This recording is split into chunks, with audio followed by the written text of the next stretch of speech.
By Rachel Siegel, Washington Post. Thousands of former Toys R Us employees face an uncertain future after hundreds of stores were closed.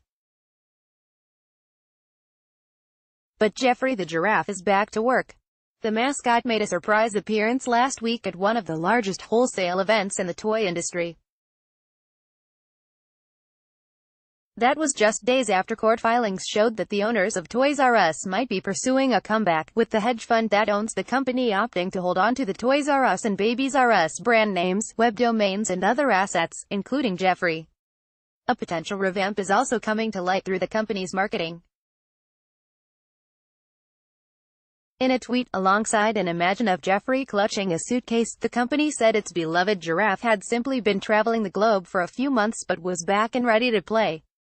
On Twitter, the company said it was actively working to bring back our iconic brands, that thousands of workers waiting for severance pay and even the chance to get their jobs back. Geoffrey's fun-filled return felt more like lemon on the wounds, said Carrie Gleason, campaign manager for the worker advocacy group Rise Up Retail. Gleason called Geoffrey's re-emergence a PR stunt meant to boost the tarnished brand name should Toys R Us try to reopen stores as the holiday season gets underway. The employees love Geoffrey and love the brand, and so that's what's also insidious about this moment, Gleason said. They are now destroying the last thing that these toy makers and these employees have, which is the brand. They're using it as the last way to make short-term profit. As Sarah Woodhams, who worked for Toys R Us for 7 years, put it, they're saying Geoffrey went on vacation. We certainly did not go on vacation.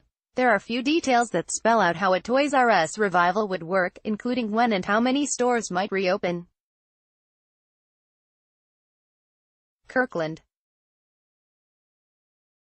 The investment firm Angelo Gordon declined to comment. In a statement, Geoffrey Pierce, chief investment officer of Snowpark Capital Partners, another Toys R Us lender, said the toy retailer's bankruptcy created a significant void in the toy industry for consumers and the supply chain.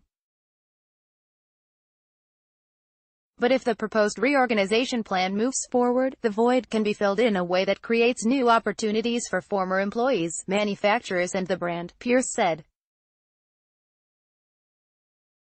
That should be the desired outcome for creditors and the company's long-term stakeholders.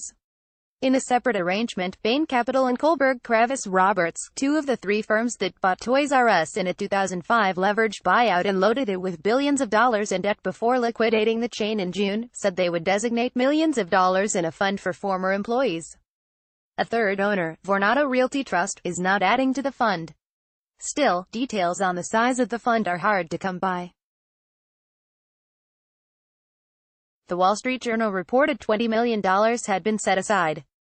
Up Retail says workers are owed a total of $75 million in severance pay. Before its bankruptcy, Toys R Us had guaranteed workers 2 weeks of severance for their first year in the job, and 1 week of pay for every 2 years of work that followed.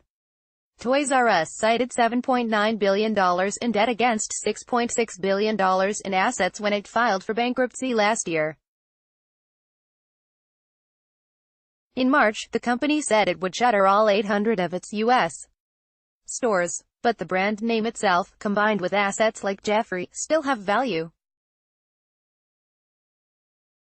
Gleason said that if the company is able to shed its debt and major costs, like the legacy wages for employees, it may be able to attempt a turnaround.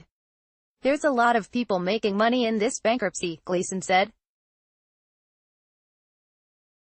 And it's just not right. Irving Shankler, crisis communication at New York University's Stern School of Business, said that generally speaking, hedge funds that run companies tend to not be closely connected with questions of corporate communication or reputation, instead putting their focus on increasing profit.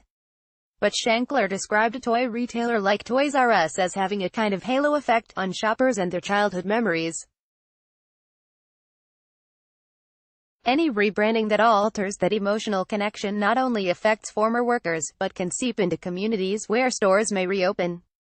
The sheer optics of protests outside a new toy store, for example, would do no favors for Geoffrey's return.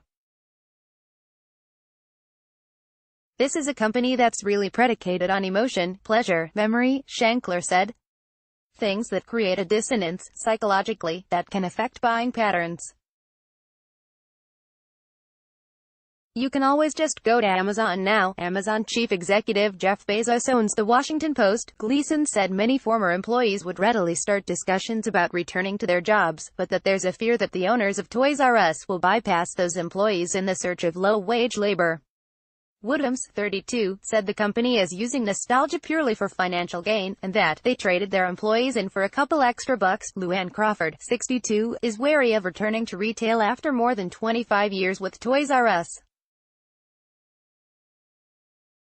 But she worries about finding other prospects at her age. Around the time she lost her job with the retailer, she also lost a job working in a school cafeteria. Now Crawford looking ahead to her first Christmas in decades without Toys R Us. When they said Geoffrey was coming out, she said, "It was a kick in the gut.